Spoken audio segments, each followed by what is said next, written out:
Assalamualaikum warahmatullahi wabarakatuh. Alhamdulillahirabbil alamin. Hamdan syukur hamdan amin. Allahumma shalli ala sayyidina Muhammad al-Fatih lima ughliq wal khatim lima sabaq. Nasiril haqqi bil haqq wal hadi ila siratikal mustaqim wa ala alihi haqqa qadri wa miqdaril azim. Yang terhormat Bapak dosen pengampu mata kuliah ulum Quran yakni Bapak Ali Imron. Di sini saya izin memperkenalkan diri, saya Muhammad Ridwan Najil Khairon dari NIM 15. Saya di sini ingin mempresentasikan dari tugas ujian semester akhir, yakni untuk mereview buku yang berjudul Islam dan Revolusi karya Sohaib Ahmad Malik. Sebelum saya mempresentasikan, langkah baiknya untuk berdoa terlebih dahulu agar apa yang saya ucapkan bisa dipahami dan bisa bermanfaat. Al-Fatihah.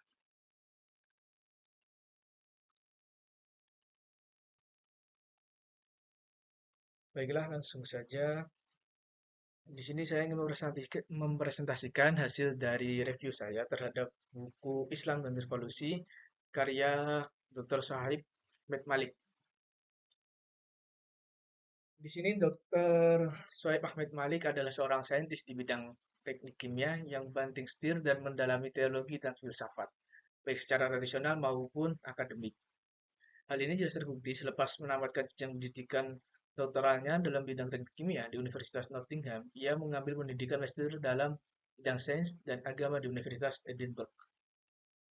Bahkan saat ini Sohaib sedang menempuh studi doktoral kedua dalam bidang teologi Universitas St. Mary di Inggris. Dan untuk beliau ini terlahir di Pakistan, tepatnya di daerah Sialkot, Punjab, di daerah Pakistan. Dan yang selanjutnya itu sinopsis dari buku ini, yang dimana buku ini berfokus pada dialog antara Islam dan teori evolusi, khususnya melalui lensa teologi Arisme sebagaimana diwarnai oleh Imam Al-Ghazali, salah satu pemikiran Islam paling berpengaruh. Syekh Ahmad Malik menggunakan pendekatan teologis untuk mengeksplorasi kontabilitas evolusi keilmian dengan ajaran Islam, terutama terkait konsep penciptaan manusia dalam Al-Quran. Pendekatan ini penting untuk menjembatani kesenjangan yang sering muncul antara ilmu pengetahuan modern dan tradisi agama. Dan untuk yang pendahuluan ini, fokus buku ini yang pertama yaitu buku Islam dan Evolusi karya Syekh Ahmad Malik mengeksplorasi kompatibilitas antara Islam dan teori evolusi Neo-Darwin. Yang kedua, fokus utama buku ini adalah pemikiran teologi klasik Al-Ghazali dan bagaimana kerangka metafisika serta hermeneutikanya dapat diterapkan pada dialog Islam dan evolusi. Dan yang ketiga, yakni buku ini menyoroti kompleksitas dan tantangan dalam mendamaikan sains modern dengan keyakinan tradisional Islam. Dan di dalam buku ini ada 4 poin atau 4 bab yang dibahas di dalam buku ini. Yang pertama yaitu bagian satu yaitu mengatur konteks, dan yang kedua yaitu perspektif Islam tentang evolusi, yang ketiga pertimbangan metafisik, dan yang keempat pertimbangan pertimbangan pertimbangan hermeneutika. Langsung saja kita membahas dari bab 1 yang dimana berjudul mengatur konteks. Pada bagian pertama buku ini berisi tentang beberapa pembahasan yang mengenai tentang definisi evolusi itu apa dan juga tanggapan orang-orang Kristen terhadap teori evolusi ini. Dan untuk definisi evolusi di dalam buku Islam dan Evolusi ini adalah teori evolusi adalah gagasan ilmiah yang pertama kali diteruskan secara sistematis oleh Charles Darwin dalam bukunya On the Origin of Species. Intinya, teori ini yaitu menjelaskan bagaimana semua entitas biologi termasuk manusia memiliki keterkaitan historis melalui garis keturunan yang saling berhubungan. Yang berarti semua manusia itu memiliki garis keturunan kepada manusia yang lainnya.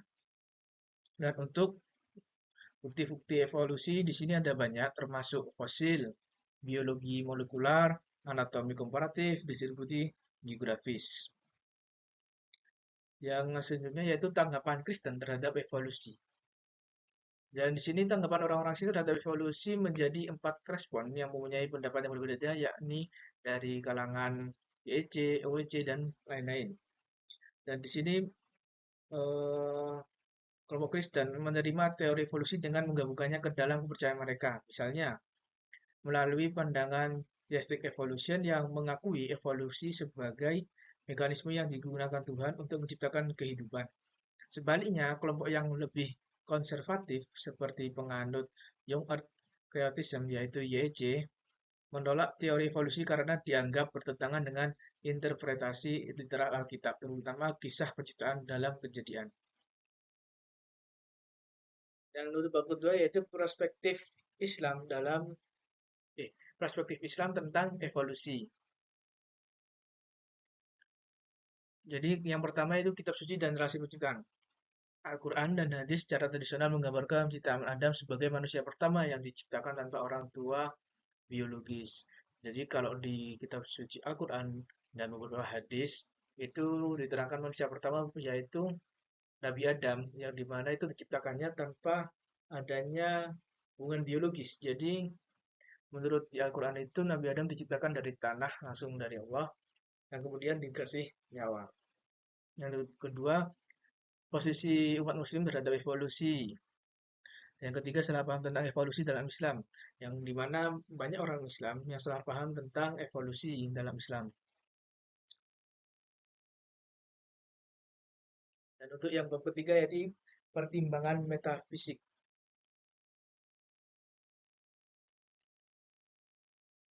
Pandangan metafisik Al-Ghazali, konsep ini memungkinkan menerima proses evolusi sebagai bagian dari kehendak Tuhan kecuali untuk mujizat tertentu seperti penciptaan Adam.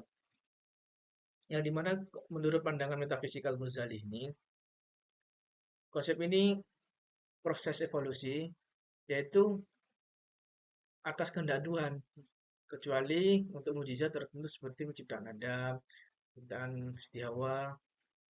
Yang kedua yaitu isu naturistik dan kebetulan. Naturalisme yakni keyakinan bahwa alam bekerja tanpa campur tangan Tuhan, sering menjadi alasan penolakan evolusi. Malik menunjukkan bahwa dalam pandangan Al-Ghazali, proses alamiah tetap berada dalam kendali Tuhan, sehingga tidak perlu dipandang sebagai ancaman terhadap iman. Nah, yang ketiga yaitu moralitas dan evolusi. Dalam pandangan Al-Ghazali, moralitas tidak bersifat Dalam pendapat Al-Ghazali, moralitas tidak bersifat bawaan tetapi dibentuk oleh kehendak Tuhan. Hal ini membuat moralitas tetap sejalan dengan evolusi, yang sering dikritik karena dianggap mereduksi manusia menjadi sekadar hasil proses biologis. Dan selanjutnya itu bab terakhir yaitu perkembangan hermeneutika. Hermeneutika sendiri adalah ilmu penafsiran yang mempelajari tentang makna kata-kata dan ungkapan penulis.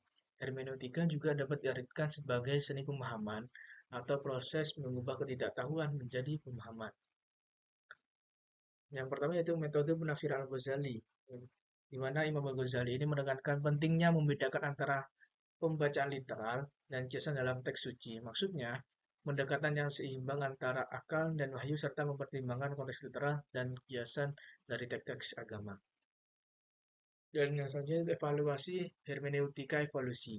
Pendekatan ini mencoba menilai apakah narasi evolusi dapat diterima secara teologis dalam Islam dengan mempertimbangkan prinsip-prinsip hermeneutika Al-Ghazali seperti hubungan antara wahyu, akal, dan mujizat. Jadi untuk kesimpulannya yakni pendekatan hermeneutika Al-Ghazali menekankan keseimbangan antara akal dan wahyu, serta pentingnya membedakan antara penafsiran literal dan kiasan. Dalam memahami teks-teks suci, hal ini memungkinkan umat Islam untuk menerima fakta-fakta ilmiah tanpa menyumbangkan keimanan mereka. Malik juga menegaskan bahwa konsep mujizat seperti penciptaan Adam dapat tetap dipertahankan dalam dialog ini sebagai permulaan dari proses evolusi yang lebih luas. Dengan mengadopsi perspektif ini, Al-Ghazali menyediakan kerangka kerja teologis yang relevan untuk menilai isu-isu kontemporer. Buku ini juga menekankan pentingnya membangun dialog antara sains dan agama dengan menghindari diskusi tentang konflik yang tidak perlu. Malik mendorong membaca untuk memisahkan evolusi sebagai teori ilmiah dari ideologinya, seperti ateisme atau naturalisme. Melalui cara ini, ia menawarkan perspektif baru yang mengintegrasikan tradisi Islam dengan penemuan ilmu pengetahuan modern, membuka peluang untuk rekonsiliasi yang bermakna dan harmonis. Jadi di sini buku ini diciptakan oleh Malik itu agar antara sains dan agama itu tidak perlu ada diskusi tentang konflik yang tidak penting lah. Jadi mengambil tengah-tengahnya yang benar gimana dan menurut pendekatan teologisnya. Mungkin itu saja yang dapat saya sampaikan. Jazakumullah khairan katsiran. Kurang lebihnya mohon maaf apabila ada salah kurangnya. Wassalamualaikum warahmatullahi wabarakatuh.